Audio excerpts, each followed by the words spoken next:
Hey guys, have you heard of web development, web design, web programming? Guess what? You are in luck.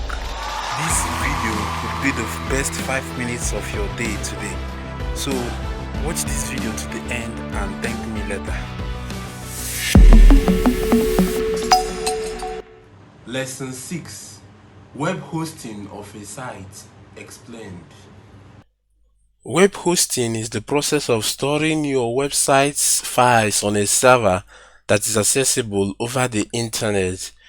Hosting providers allocate space on their servers or websites and ensure they are always available to visitors. There are different types of hosting services.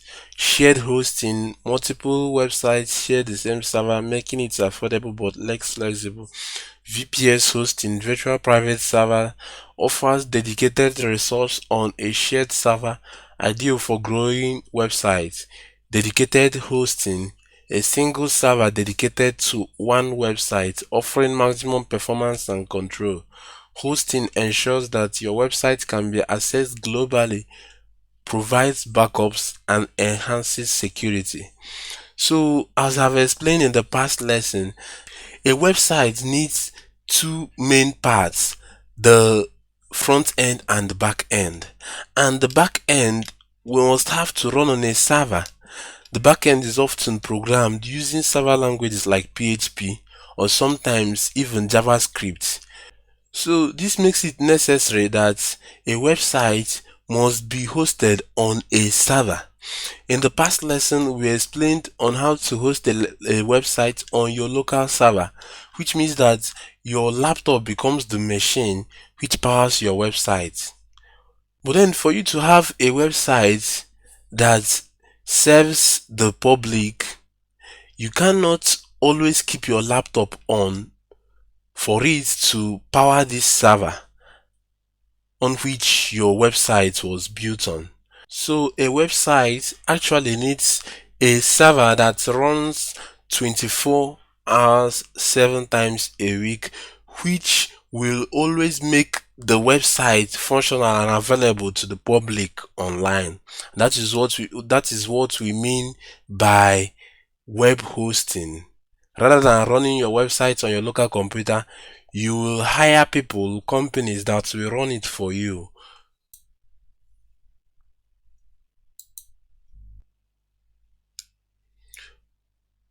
For example, this is a hosting provider called Namecheap, and as you can see here in the hosting section, we have options for shared hosting, WordPress hosting, reseller hosting, VPS hosting, dedicated hosting, and so on and so forth. So normally, as a beginning web developer, you would prefer to choose this option of shared hosting. This shared hosting doesn't cost much, which makes it affordable for you as a beginning web developer. As you can see, these stellar options are quite affordable for you as a beginner. This is $2 per month, which sums up to $24 a year, and it can contain up to 3 websites and 20 GB of space, 30 mailboxes, and website builders and some AI tools.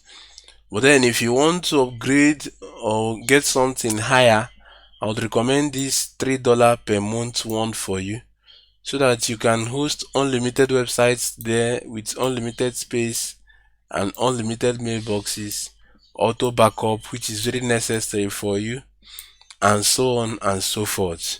By purchasing a hosting plan, you are going to have access to cPanel.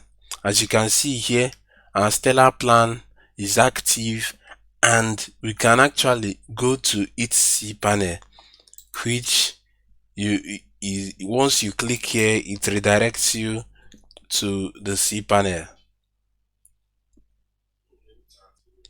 So as you can see, we are in our cPanel, and here we have the different tools with which you can build a website. Here, the PHP version, the SSL certificate, and then the most important, which is the file manager, where you upload your website files.